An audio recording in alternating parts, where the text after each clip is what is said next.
Muy buenas noches, mi nombre es Bárbara David y en representación de la Fundación BBVA quiero agradecer su presencia en este cuarto webinar Leer en Casa.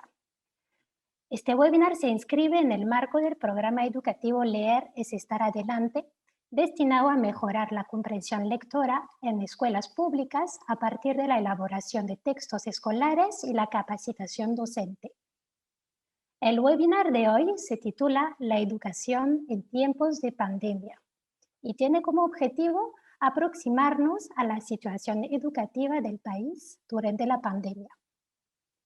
Nos acompaña hoy Patricia Andrade, es exministra de Gestión Pedagógica del Ministerio de Educación, psicóloga clínica con diploma de estudios en antropología realizados en la Pontificia Universidad Católica del Perú y estudios completos de maestría en políticas educativas en la Universidad Alberto Hurtado de Chile. Cuenta con más de 25 años de experiencia en la gestión de políticas, programas y proyectos educativos.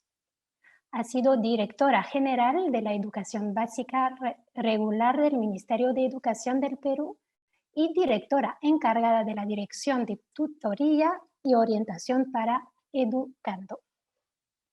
Nos acompaña también Natalia González, investigadora principal del Instituto de Estudios Peruanos.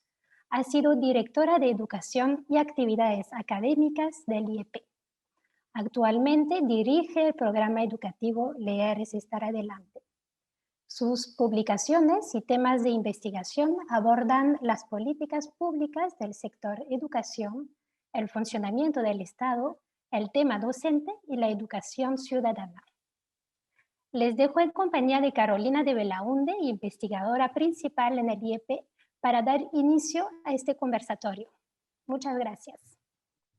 Buenas noches. Gracias Bárbara, gracias Patricia, Natalia y a los maestros y maestras que nos acompañan en este cuarto webinar organizado por el programa Leer es estar adelante. Antes de empezar, quisiera recordarles al público que nos está siguiendo que pueden hacer sus preguntas en el chat y también desde el Facebook de la Fundación BBVA y del Instituto de Estudios Peruanos. Yo estaré recogiendo las preguntas y se las haré al final del conversatorio a nuestras invitadas. En esta oportunidad queremos conversar acerca de lo que han sido estos meses para la educación peruana. La pandemia ha provocado una crisis en diversos ámbitos y uno de ellos ha sido el educativo, donde gran parte de las medidas que los países de la región han adoptado ante la crisis se relacionan con la suspensión de las clases presenciales en todos los niveles, ¿no? Frente a este desafío de educar sin presencialidad, los gobiernos han puesto en marcha en un lapso y velocidad sin precedentes iniciativas de enseñanza remota para dar continuidad al proceso de aprendizaje desde los hogares, ¿no? Entonces, en primer lugar, para poner nuestra conversación en contexto, quería preguntarles a Patricia y a Natalia su opinión acerca de cómo se afrontó desde el Estado la pandemia en el ámbito educativo. Patricia, te escuchamos. Muy bien, gracias Carolina, bueno Natalia, IEP por esta invitación y creo, a modo de cierre del año es como un buen momento para reflexionar sobre todo lo que hemos vivido y que no es pasado, sino que vamos a continuar viviendo, ¿no? ¿Cuál fue la respuesta del Estado frente a la pandemia en materia de educación? Como bien ha señalado Carolina, la apuesta fue sostener el servicio educativo, y en transcurso de 10 días, 2 semanas, montamos un servicio de educación remota de emergencia. Y quiero subrayar esta frase, educación remota de emergencia, porque eso fue lo que se planteó como una primera respuesta. No es la respuesta que tendría que sostenerse. Y ahí quería también hacer un deslinde, pero quería recordar y recuperar 3 apuestas que tuvimos. Estaba yo en el ministerio entonces a cargo del viceministerio de gestión pedagógica, y que nos impulsó a, de la nada, sacar este servicio de educación remota. El primero era la convicción de que no podíamos parar el servicio educativo, porque era algo que, más allá, digamos, valorando la experiencia de aprendizaje que se podía generar, que sabíamos que iba a ser limitada, ¿no? Por las condiciones, sí estábamos convencidos de la importancia de dar un sentido de continuidad para los estudiantes y para la comunidad educativa en general, que para poder lidiar con la crisis que se venía, esto era fundamental psicológicamente, desde el aspecto más psicológico. Lo segundo es que sí éramos conscientes de las tremendas limitaciones que había, ¿no? De infraestructura, pero también de competencias para manejar lo que sería una educación a distancia.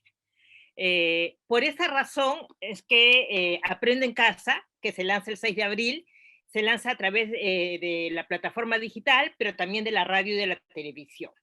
Sin embargo, los meses que han transcurrido también nos han demostrado que incluso a través de la radio y televisión ha sido insuficiente, ¿no? La precariedad y las tremendas brechas que tiene el país en materia de conectividad, en materia de comunicaciones, han saltado a la vista y entonces se han ido generando situaciones muy desiguales.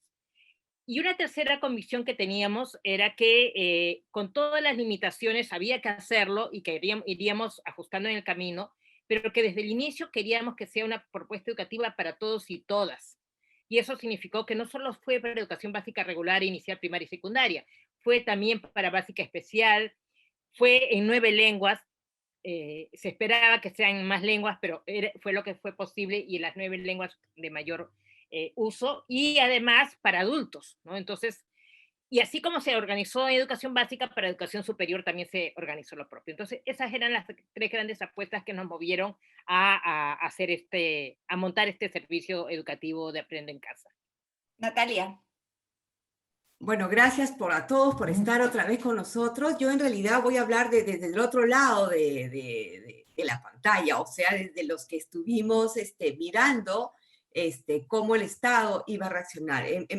Una cosa que yo he dicho a lo largo de estos meses, cada vez que he tenido oportunidad de dirigirme a los maestros o de participar en eventos con colegas, es decir, que la respuesta estatal al inicio de la pandemia y a la crisis que significaba el inicio de la pandemia, la respuesta estatal en el sector educación fue un esfuerzo sin precedentes en los últimos años, ¿no?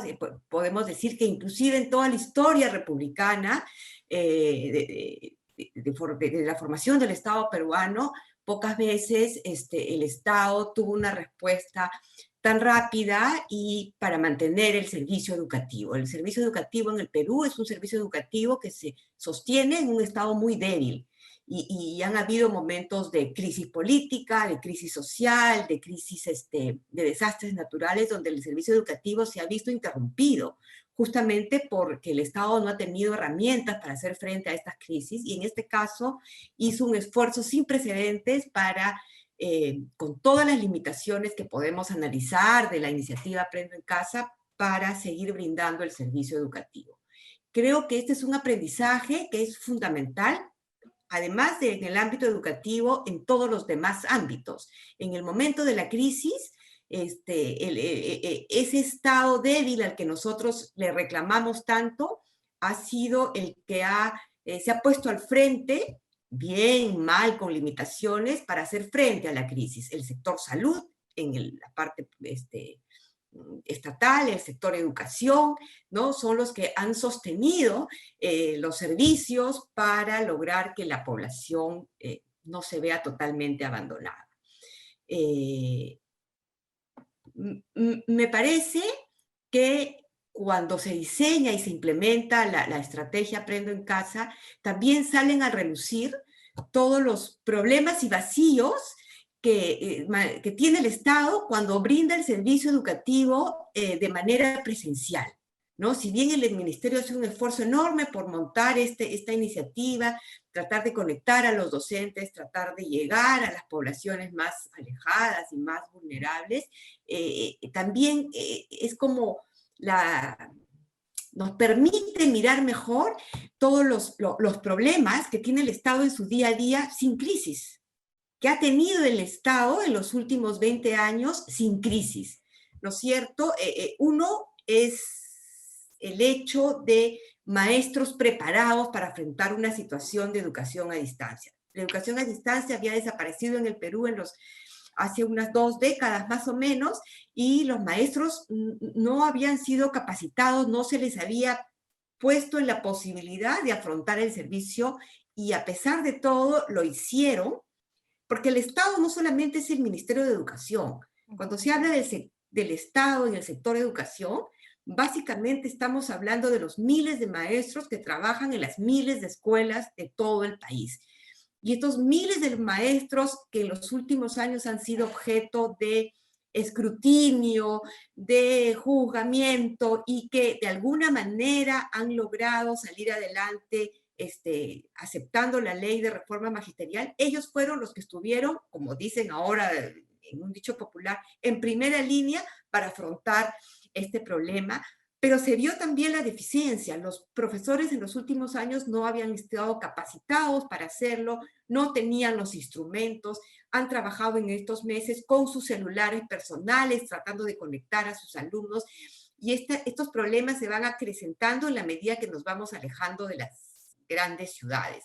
Y entonces el Estado reaccionó muy bien, pero también pudimos ver las enormes deficiencias del Estado en el sector educación, en tiempos de no pandemia, de no crisis, y que son problemas que ahora han quedado muy claros, puestos sobre la mesa, y que son parte de una agenda pendiente.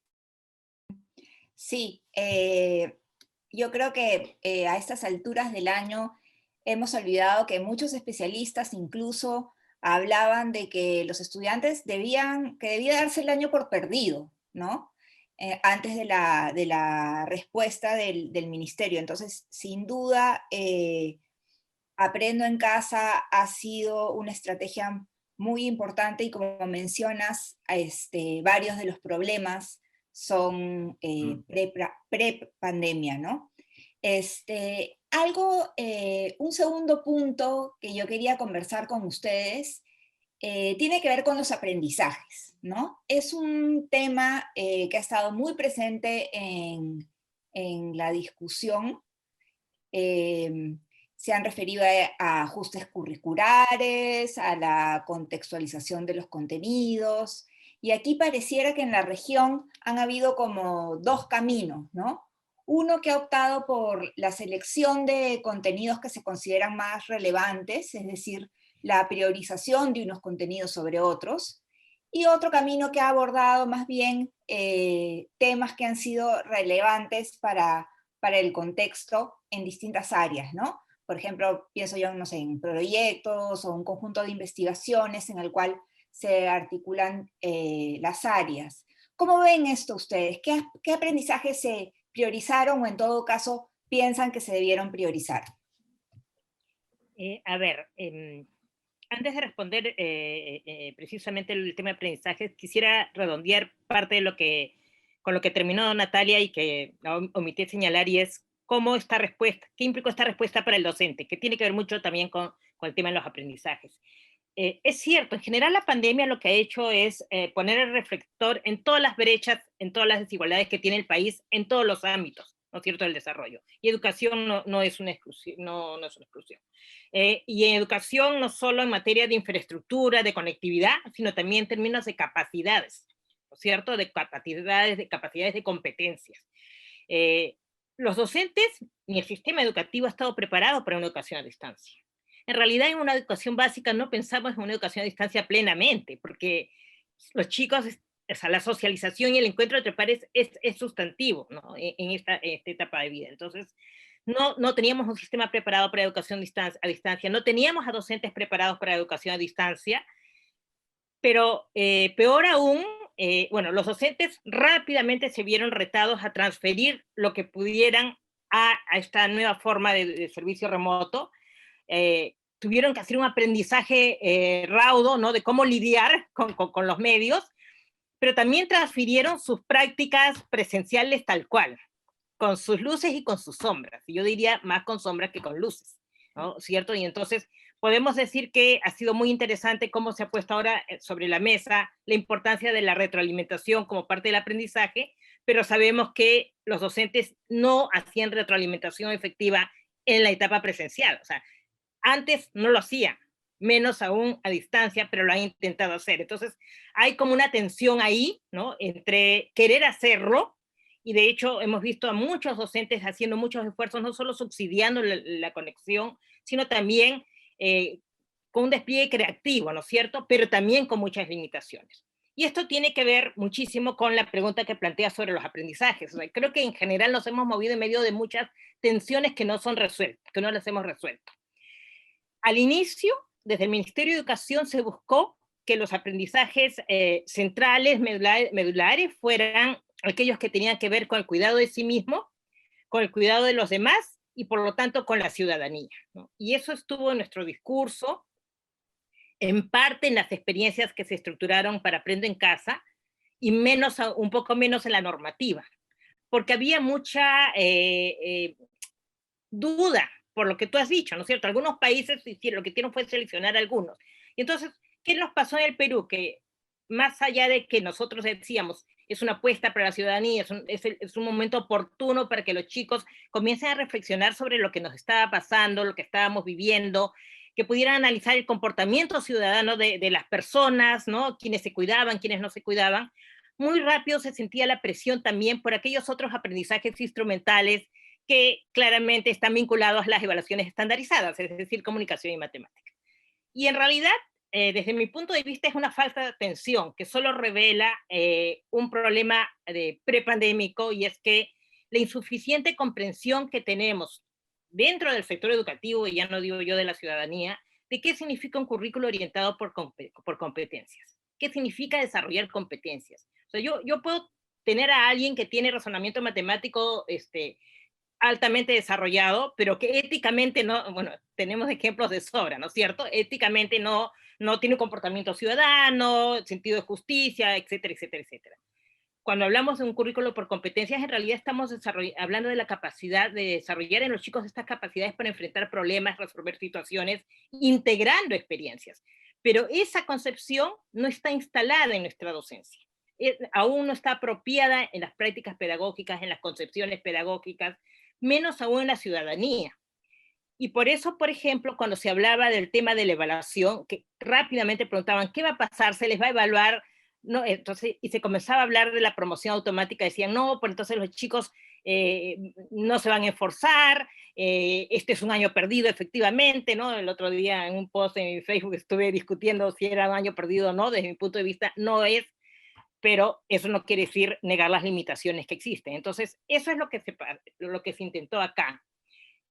Por un lado, enfatizar la ciudadanía, pero yo creo que no se ha resuelto plenamente ni uno ni lo otro. Cuando uno mira las experiencias en televisión, por ejemplo, de Aprendo en Casa, la fuerza de los contenidos es tremenda, ¿no? En muchos casos, y lo hemos conversado con la gente de los equipos, se detienen más en experiencias que evocan, o sea, que no terminan en la solución de un problema o en la aplicación de competencias, sino que evocan simplemente a acumular información, retener información y reproducir información. Entonces, eso es lo que nos ha pasado en términos de aprendizaje, pero yo creo que es una enorme oportunidad lo que tenemos para más bien no volver a lo de antes, ¿no?, sino más bien trabajar con los docentes en estas experiencias integradoras, en cómo desarrollar proyectos, y lanzar, o sea, ya nos lanzamos a la piscina, con agua o sin agua, ¿no? Antes se decía, los maestros no están preparados, ya lo hicimos, tenemos que seguir hacia adelante.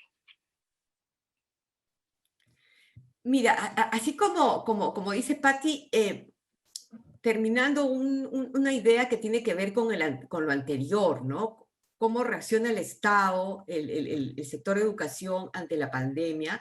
La otra cosa que quiero decir es que en los aspectos que mejor resolvió el Estado fue en aquellos aspectos que pudo hacer sinergia con socios.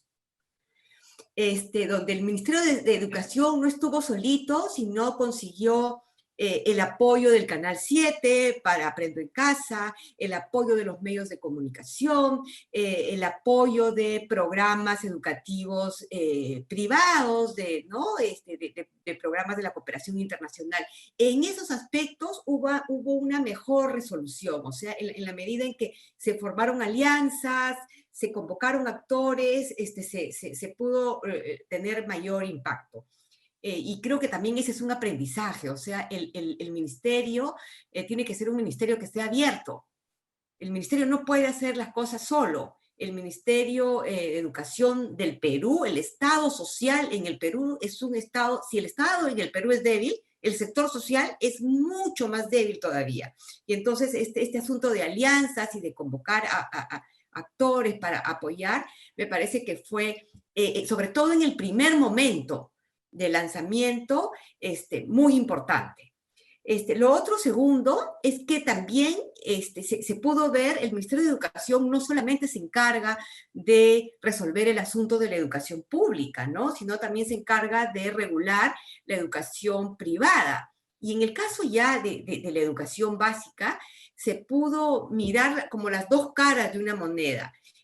Con todos sus falencias, sus problemas, la educación pública salió adelante.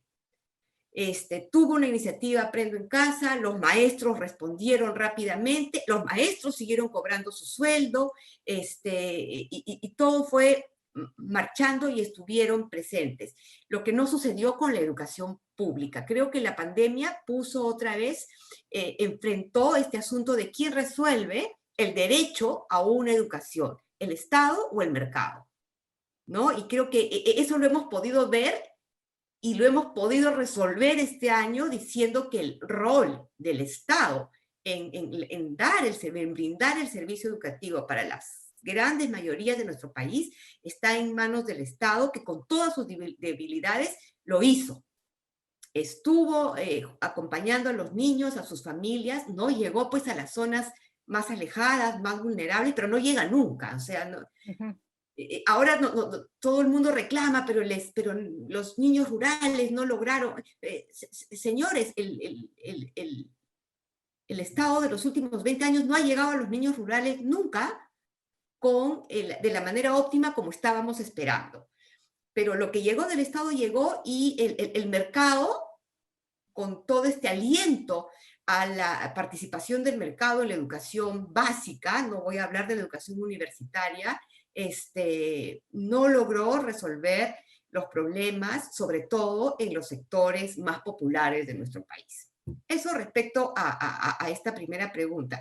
Y con relación a los aprendizajes, creo que este asunto de qué cosa aprenden los chicos, cómo aprenden y en qué momento esos aprendizajes son de verdad significativos para la formación de ciudadanos que tengan las mejores oportunidades para seguir aprendiendo a lo largo de la vida, es un dilema en el que estamos enredados todos hace 20 años. Desde los primeros cambios curriculares del año 94, con la nueva forma de aprender a enseñar y a leer y a escribir, y todos los currículums, hemos arrastrado este asunto de qué se enseña a los chicos y qué es lo más importante que aprendan los chicos. Y luego nos vino toda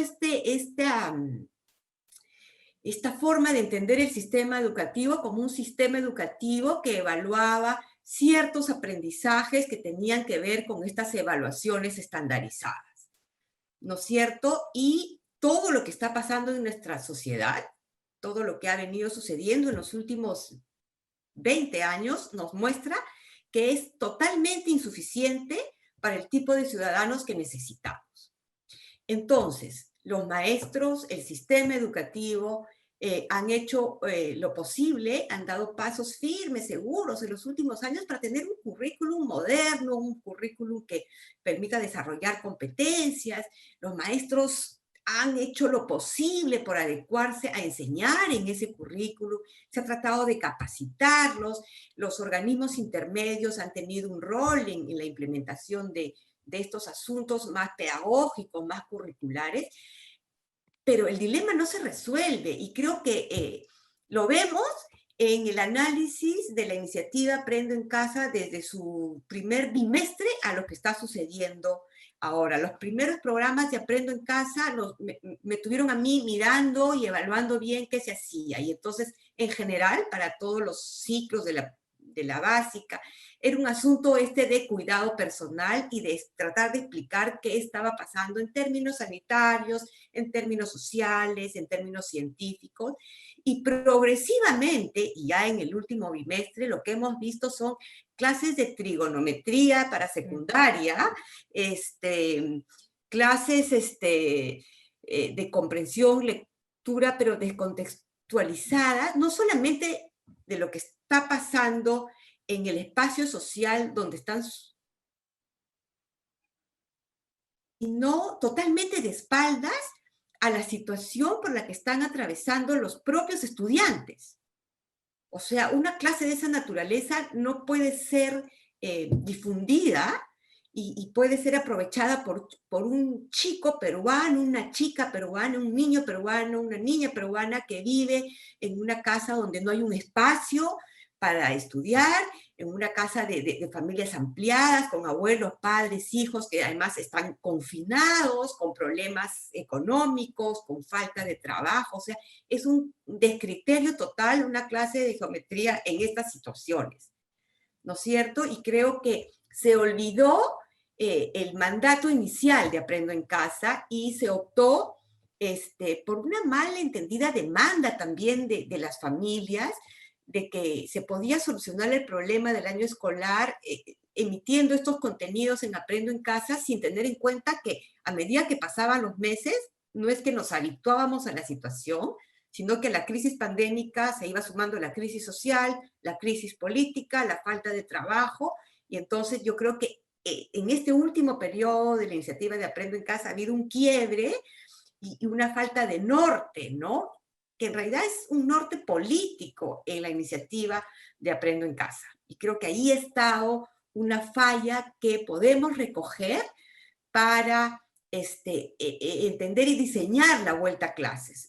Cuando regresemos a clases, cuando regresemos a las escuelas, no vamos a ser los mismos.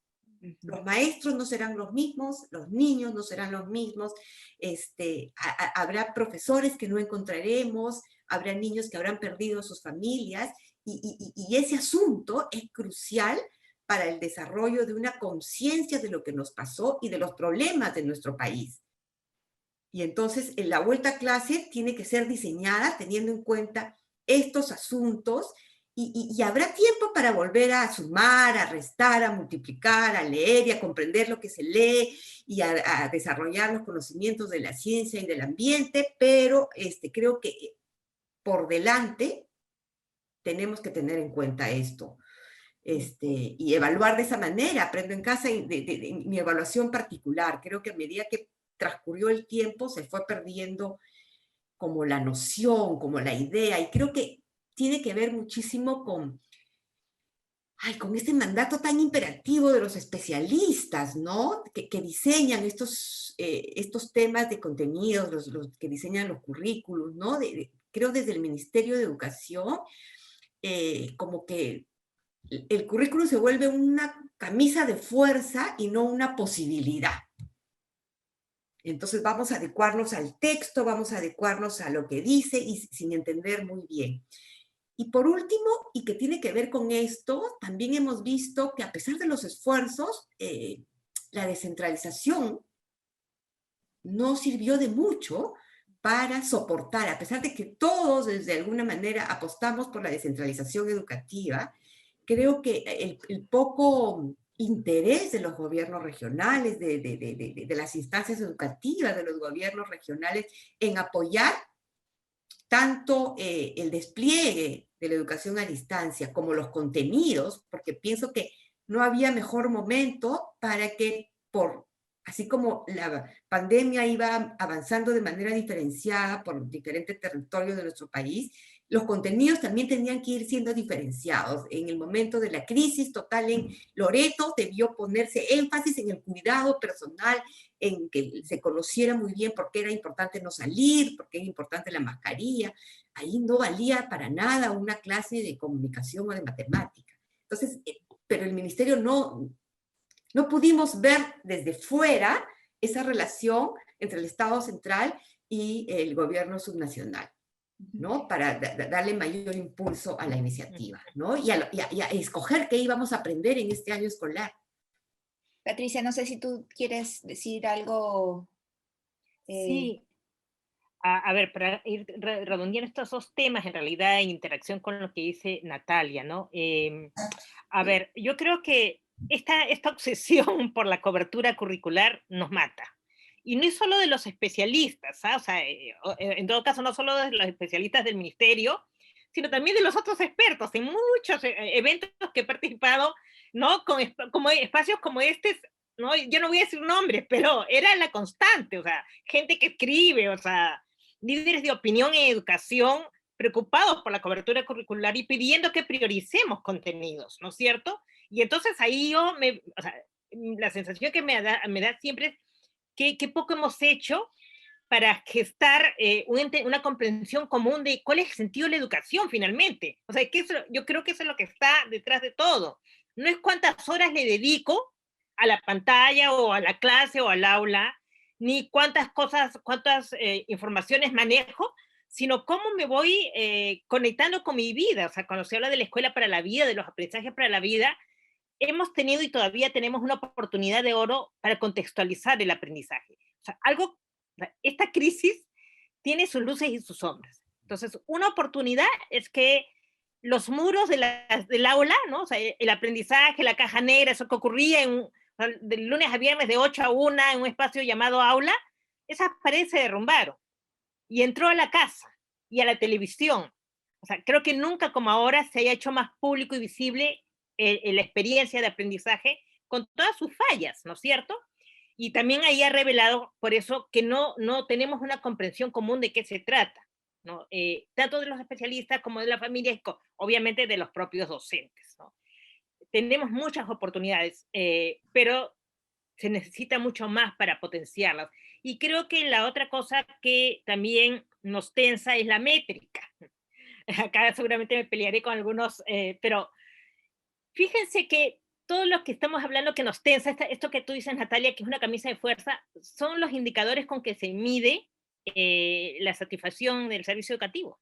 O sea, los resultados de la ES en matemática y comunicación, el tiempo de aprendizaje, la cobertura de los materiales que ustedes mismos de IEP usan como indicador para sus investigaciones. Entonces, yo creo que también hay un reto para los investigadores, ¿no? O sea, tratar de imaginar indicadores que nos permitan aproximarnos a esta dimensión más compleja del aprendizaje, porque mientras no seamos capaces de objetivarla, decir por dónde va, creo que vamos a seguir entrampados con esta camisa de fuerza de la cobertura curricular, ¿no? Y lo último que creo que va a tener que ver finalmente después, cuando hablemos del retorno, es este tema de la centralización, la descentralización, el centralismo, ¿no?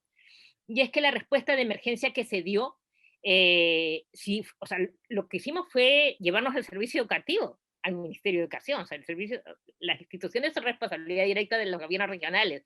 Se la quitamos, hay que decirlo, pero era necesario, se justificaba, era la respuesta de emergencia, por eso yo divido mucho. Hay como un primer trimestre de respuesta de emergencia. Y también porque no nos imaginábamos cuánto iba a durar eso, acuérdense cómo vivimos la experiencia entre marzo y abril y mayo. Nosotros pensábamos que entre mayo y junio ya iba a haber un regreso progresivo a las aulas. Luego se pensó que en agosto. Y ahora, ¿cómo estamos? ¿No? Entonces, también en todo el mundo, todos los países, el Perú no es el único, creo que nos hemos visto frente a un evento tan desconocido que se han hecho los esfuerzos que se han podido hacer, pero efectivamente lo que tú dices, Natalia, es cierto, ¿no? O sea, nos preparamos para un primer tramo, pero cuando había que continuar y venía la presión de la cobertura curricular, ahí es donde todavía no hemos logrado encontrar la mejor manera de ofrecer experiencias educativas enriquecedoras en esta modalidad remota. Sí. Sí, para terminar el tema de los aprendizajes, que también me parece una cosa muy, muy positiva de este periodo, o sea, positiva en medio de este año tan difícil, ¿no? Es que ha habido una intensa circulación de información educativa y de cosas que en un año corriente no hubiéramos visto. Profesores organizados en páginas web, en plataformas que van mostrando pequeñas experiencias de enseñanza a distancia o de atención a alumnos que de otra manera no hubiéramos conocido y que me parece que son bien importantes, pedagógicamente potentes y sostenibles en el tiempo. Y que sería como un trabajo importante tanto de aquellos que desde la investigación o de la acción educativa y desde el Estado podríamos recolectar, recabar, hacer un catálogo, hacer un banco de buenas experiencias que han estado circulando, que muchas veces, y la mayoría de estas, han salido de propias iniciativas de los profesores, que de alguna manera se han organizado en estos grupos de reflexión y que nos han mostrado que es posible hacer mucho con poco y que hemos visto en marcha. Luego también productos educativos, materiales educativos que vienen desde otros actores de la sociedad, ¿no? Artistas, intelectuales, literatos, que también han circulado bastante ahora por redes sociales, y que han sido bien relevantes. Nosotros en el programa Leer está adelante hemos recogido estas cosas para ponerlas a disposición de los docentes y hemos encontrado de todo tipo, desde cosas para la enseñanza de la matemática de manera muy práctica, ¿no? Muy contextualizada al entorno de las comunidades, de las localidades, dramatizaciones de cuentos en quechua, en lenguas aborígenes, de colectivos, de estudiantes universitarios, de maestros, de artistas que han circulado por la web y creo que sería bien importante y bien útil recoger, ponerlo en alguna parte de la web de Aprendo en Casa y trabajar a partir de ello, porque hasta lo que vemos hasta ahora es que el regreso a clases no va a ser pronto, y ponerlo a disposición con ciertas guías de uso y que sería bien importante, porque son cosas que además ya han sido probadas en procesos de enseñanza y aprendizaje y que serían bien importantes de tener y que tienen algo de contenidos y de asuntos curriculares, pero mucho cumplen esta cosa de articular esos contenidos con la sociedad, con lo que pasa en la vida cotidiana de los estudiantes y de las familias de esos estudiantes. Sí, yo quisiera, bueno, para terminar, brevemente que conversemos sobre qué tenemos que tener en cuenta, qué creen ustedes para el regreso a las aulas. Y aquí quiero insertar una de las preguntas que han hecho una maestra que está, bueno, preocupada también por el próximo año y pregunta si les parece necesario proyectar procesos de recuperación para el momento de reapertura de clases. Y esto lo pone en un contexto un poco más amplio, ¿no? Porque lo que teme es que por abarcar mucho, por tener la necesidad del próximo año de recuperar y abarcar mucho, los contenidos se traten superficialmente y no se logre avanzar en el desarrollo de las capacidades de los estudiantes, ¿no? Entonces, ¿qué consideran que tendríamos que tener en cuenta para el regreso, si se da el próximo año a clases? Ok, a ver, primero es importante subrayar que sí es necesario pensar en el retorno, que de hecho ya se está dando en algunos casos. ¿Y por qué? No es solo por el tema de las brechas de aprendizaje, que no es poca cosa. Yo en la tarde conversaba con mi esposo, que es educador, que ustedes lo conocen, y comentaba cómo para mí este año hay una élite chiquitita que prácticamente este año ha sido como cualquier año regular o quizás hasta mejor en términos de ganancias. Estoy pensando claramente en los colegios privados top, ¿verdad? ¿Y por qué? Porque son colegios que, además de que contaban ya con toda una infraestructura, ¿no? Usaban estos medios con docentes capacitados, con estudiantes en quienes se había desarrollado bastante esta capacidad del aprendizaje autónomo, ¿verdad? Que requiere una educación remota, pero además con familias, con muchos más recursos, capital cultural, materiales, disponibilidad de tiempo para acompañar a los hijos, ¿no? Porque recordemos que el paso de aprende en casa, justamente de la educación a la casa, ha demandado mucho de la participación de las familias. Acá ustedes, bueno, tú Carolina que tienes una hija en edad escolar, sabes muy bien, he escuchado a todas las mamás y papás que se mueren por todo lo que les ha implicado acompañar a sus hijos. Pensemos, o sea, nosotros somos un sector en el que posiblemente tenemos muchas mejores condiciones, pensemos en las familias que no la tienen, ¿no? Entonces, tenemos esos extremos hasta los que nunca se pudieron conectar. Entonces, el nivel de desigualdad, si bien, como has dicho Natalia, se ha visibilizado, o sea, ya desde antes de la pandemia muchos sectores no participaban igual, ahora se ha extremado la situación, ¿no? Se ha radicalizado. Entonces, las brechas se hacen insostenibles, pero además de las brechas en términos de aprendizaje está lo que yo decía al inicio, ¿no? La educación es un proceso social, los chicos necesitan estar con pares, necesitan de la interacción, ¿no? Entonces, eso se está perdiendo y se tiene que recuperar.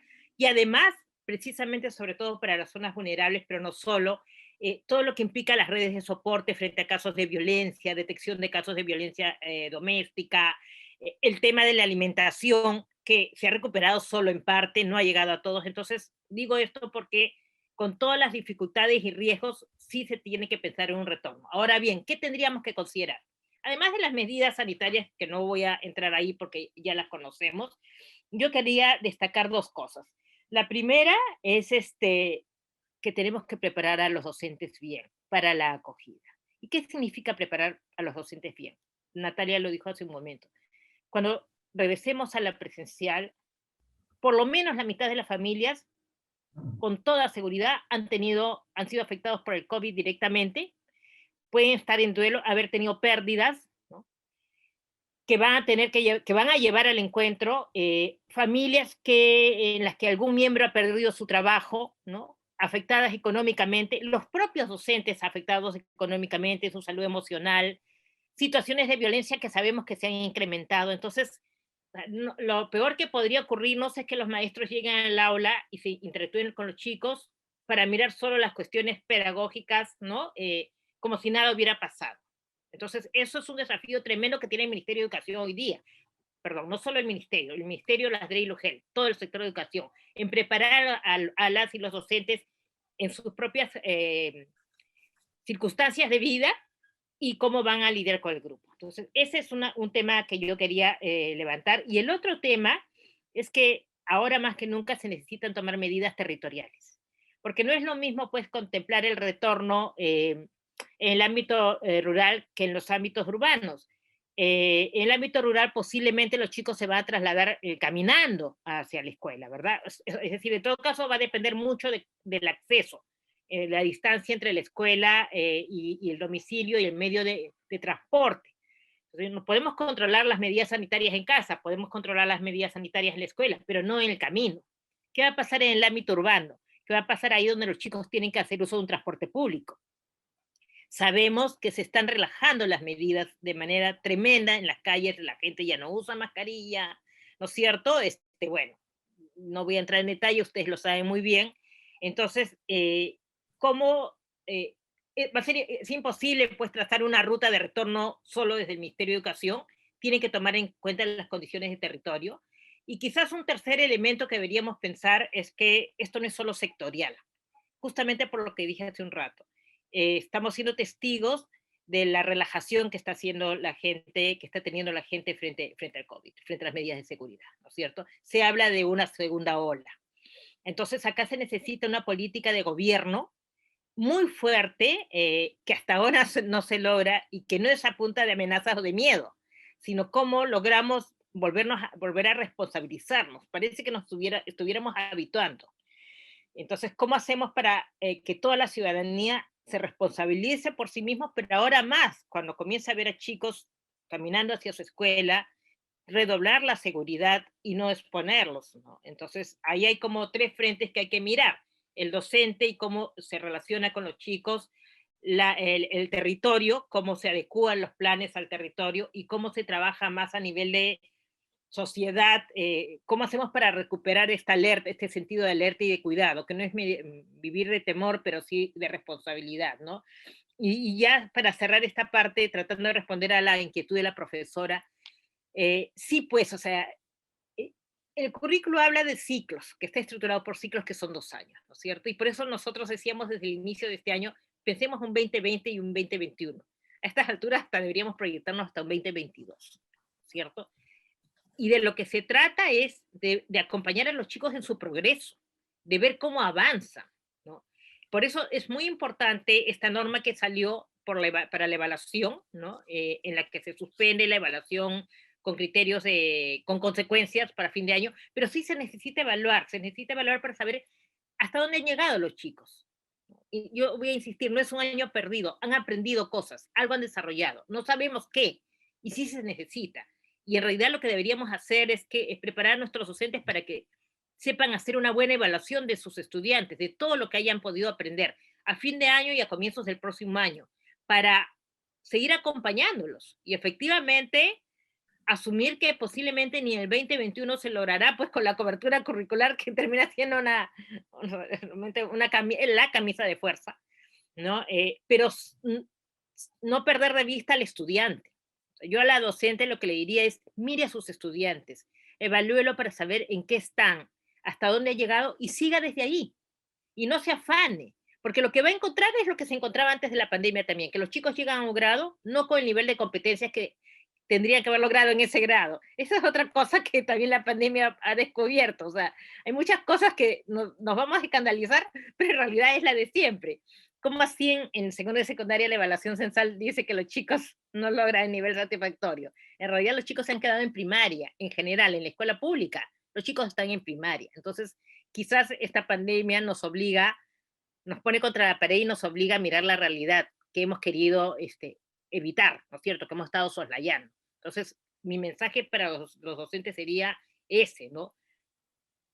Conozcan qué están sus chicos, hasta dónde han llegado, en qué competencias, y sigamos reforzando ahí. Natalia. Bueno, yo creo que el regreso a la escuela va a ser un tema complejo, el regreso a la escuela pública va a ser un tema complejo, ¿no? Porque por un lado sería más fácil que los chicos de las zonas rurales, por ejemplo, regresen a sus escuelas, porque son zonas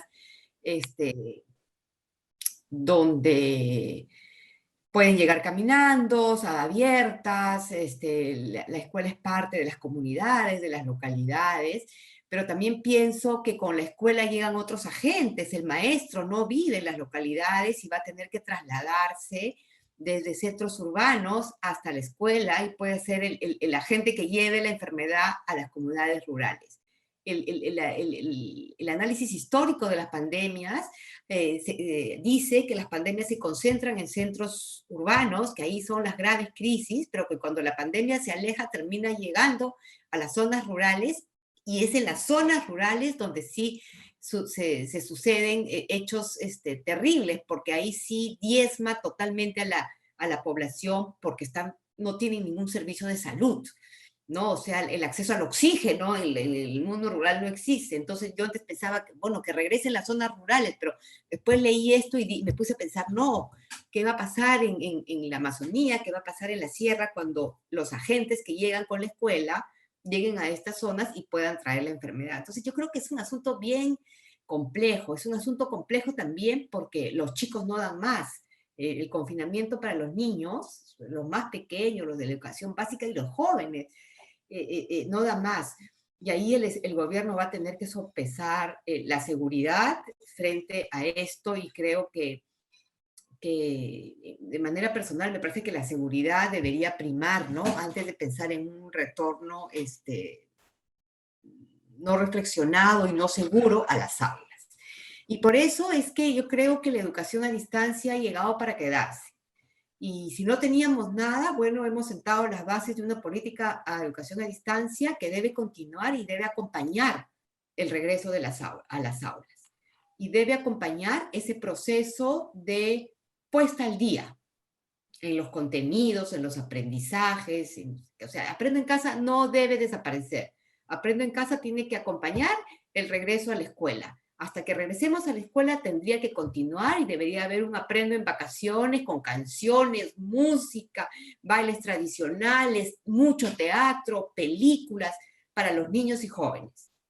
Que dejen de hacer un poco de temas matemáticos y se dediquen un poco a esto, y sobre eso hay muchísimo en nuestro país. Y que Aprendo en Casa debe acompañar el regreso a clase para seguir apuntalando la labor de los docentes.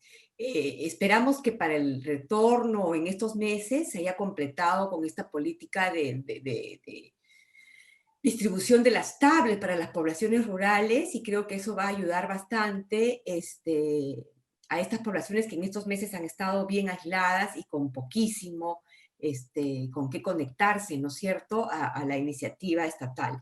Y me parece que eso es algo que debe concretarse en estos meses y terminar y acompañar también el regreso a clase.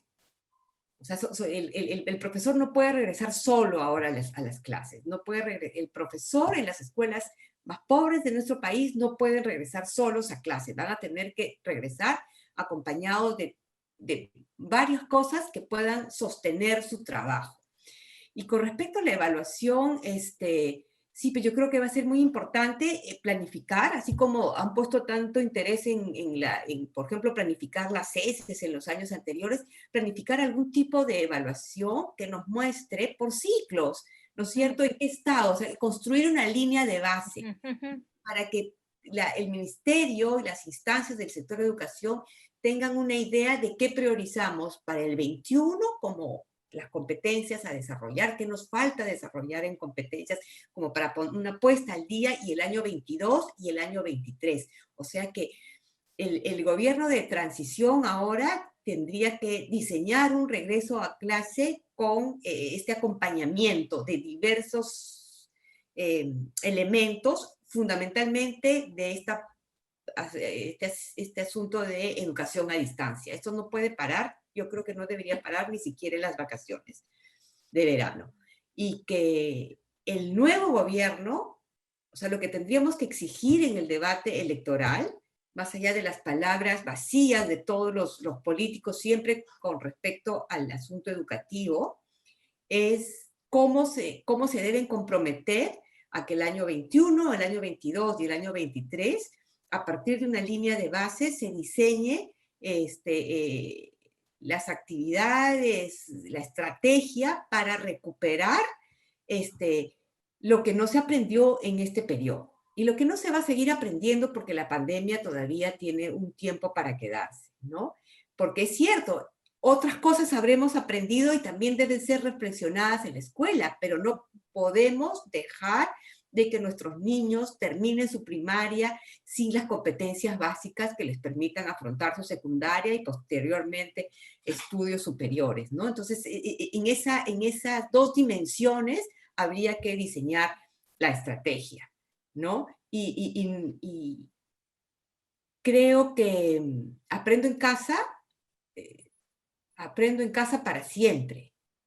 O sea, estamos desde siempre, desde antes de la pandemia, estamos tan carentes en el sector de educación que esta iniciativa sostenida por la radio, la televisión y la plataforma por el internet debería ser una política que persista y permanezca en el tiempo para complementar, para brindar a los estudiantes diverso tipo de información, para brindar a los estudiantes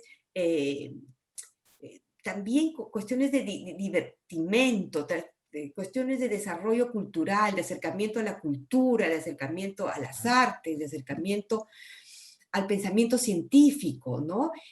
Creo que se podría pensar en un Aprendo en Casa que no solamente diseñe sesiones de aprendizaje, sino que a todos los programas culturales del Canal 7 les haga una guía de preguntas para los alumnos por niveles, y que tenemos que educar, y que educar tal como estamos viendo nuestro país en este momento, tiene que tener una concepción mucho más amplia. Necesitamos ciudadanos que puedan entender una reflexión científica respecto a una enfermedad, que puedan entender el valor de la democracia, ¿no? Que puedan exigir el cumplimiento de la ley, el cumplimiento de sus derechos, pero que también estén dispuestos a cumplir con sus obligaciones.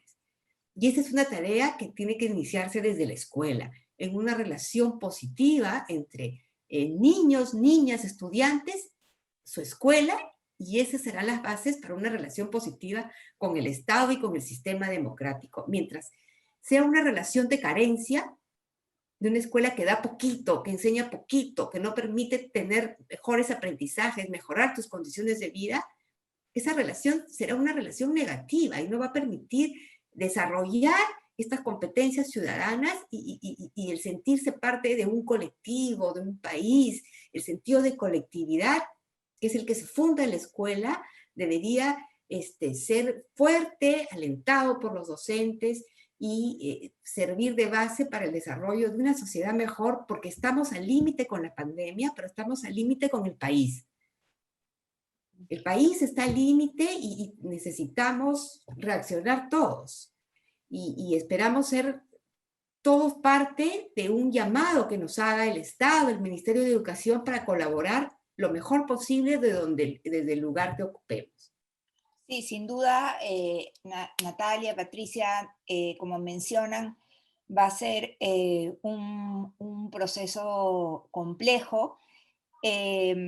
Hay varias dimensiones que han mencionado, que es importante, bueno, pensarlas y repensarlas de cara a vuelta a las aulas, ¿no? Está el tema de los aprendizajes, de la ampliación de la infraestructura digital, del acompañamiento a los docentes, del apoyo a las familias, también del servicio de alimentación escolar, todo ello además en un contexto en el que hay que tener en cuenta pues, que se trata de una población diversa y todo este peso de la heterogeneidad que hay en nuestro país. ¿No? Nos hemos quedado cortos de tiempo. Yo quiero decir que en general, agrupando algunos de los comentarios, me pareció uno muy interesante, que hay un docente menciona que es necesario pues, salir de este discurso que dice que sin conectividad no puedo hacer nada, ¿no? Definitivamente el tema de conectividad ha sido todo el centro de la discusión, pero como han mencionado, la educación a distancia va más allá, ¿no? Tiene que ser más allá de esto, tiene que pasar por contenidos flexibles, por capacitación a docentes, por intervención de las familias. Y bueno, yo quiero quedarme ahí y agradecerles, Patricia, Natalia, por estar aquí y recordarles a los maestros y maestras que nos acompañan que hay material disponible en la página web de la Fundación BBVA del programa Leer es Estar Adelante. Muchas gracias.